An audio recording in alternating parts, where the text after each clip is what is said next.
It seems like what occurred here is a case of severely low bone density. Your body clearly is not depositing calcium in the right places. This is why you ended up getting a fracture in your leg. Running too frequently, bad diet, and a lack of supplements will cause this to happen, especially when you already had a stress fracture to begin with and it ended up becoming an acute fracture in your leg. From what I can tell, that's the issue. How long have you been in pain? Like a long time, but I take Advil and it feels okay. Do you take any supplements, and how is your diet?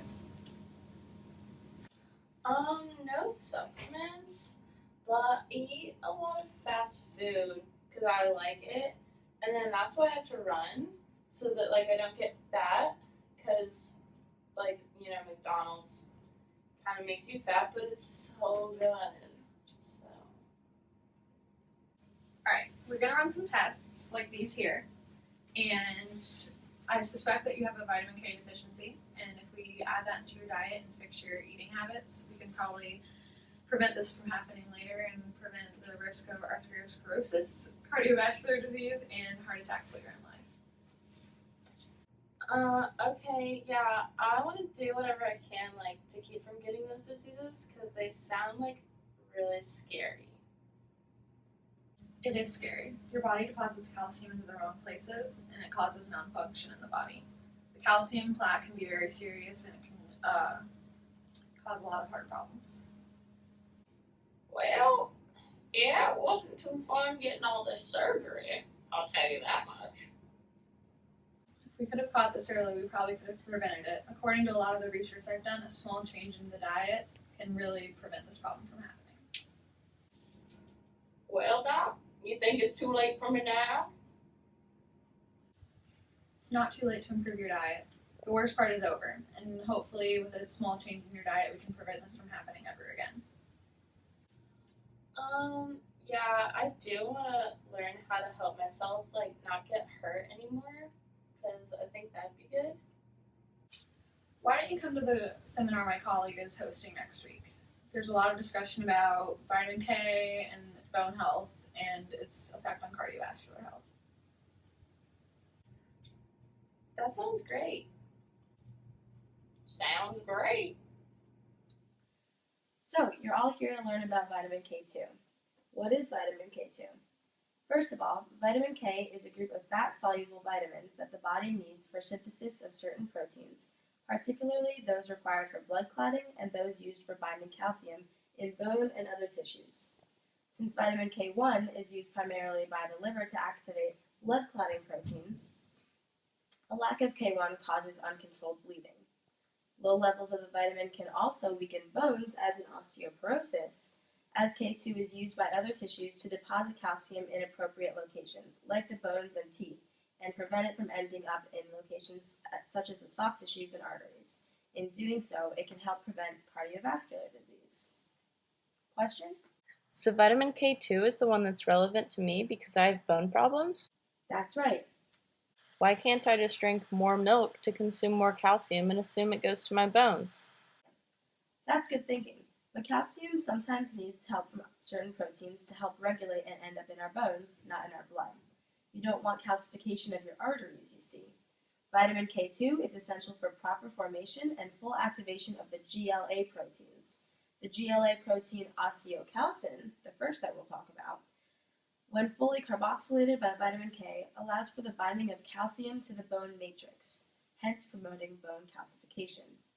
The protein MGP, matrix GLA protein, is located in vascular smooth muscles and inhibits arterial calcification.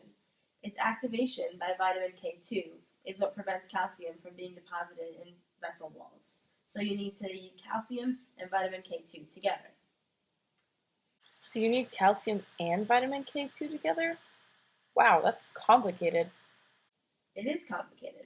Think of it this way. What's relevant for you is the bone density half, right, since you have the injury. So think of osteocalcin as the biological glue that helps plug calcium and other minerals into your bone matrix, and think of vitamin K2 as a squeeze being placed on the bottle for the activation. That's pretty neat, Sonny. When you go to the store, there are so many different options. Grain-fed, grass-fed, GMO, non-GMO, you name it, they have it. In order to improve vitamin K intake, choosing more natural foods is the only way to go. This will benefit from more than just vitamin K in your bones. Natural foods promote overall health and well-being. You can get great vitamin K from foods like Brie cheese. The way it's made preserves this important vitamin. It is high in fat content, but in moderation, it can be very beneficial. Kale is another great source of vitamin K and is packed with nutrients. Cooking with olive oil can also help improve your vitamin K intake. Choosing this oil over vegetable oil is worth the extra cost. Most importantly, and I cannot stress this enough, choose animal products that are labeled grass-fed. This is the only way to get vitamin K from your meat products, and the main reason why Americans are deficient. Grass-fed beef is very rare to come by these days unless you seek it out in the store. Soy products like edamame and natto will also provide good amounts of the K2. Always be conscious of what's going into your body and buy things that will benefit your health, not always your taste buds.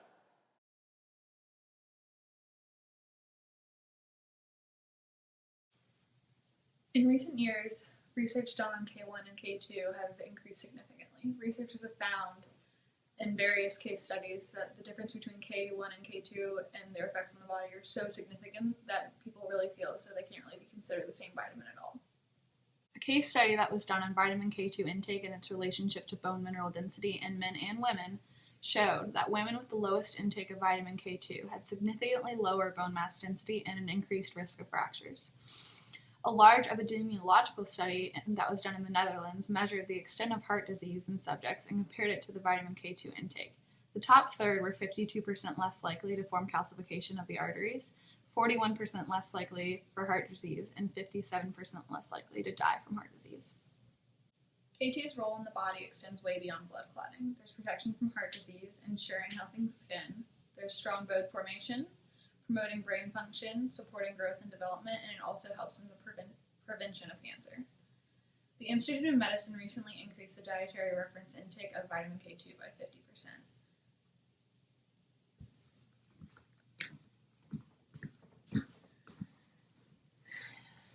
So, since breaking my leg, I talked to Dr. White, and she recommended that I take more vitamin K2.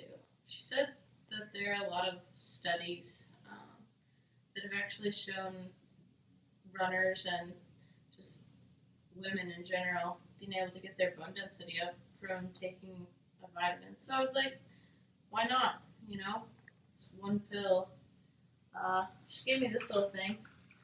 I just take one every day, and you know, I actually haven't broken any more bones since, and it's nice. And I went and got a DEXA scan, and my bone density's been really high. But yeah, I thought it was really cool. I mean, she sent me to a seminar, and they talked about how you could help improve your bone density and even prevent something, I can't remember what it was called, like heart disease. Yeah, I think it was heart disease. Could help prevent that if you just eat some vitamin K2. So, you know, I'm trying to look out for my health. I quit eating so much McDonald's and kind of grown up a lot over the past year. But I'd like to think it's for the best. How do you turn this thing on? Gertrude! Oh. There we go.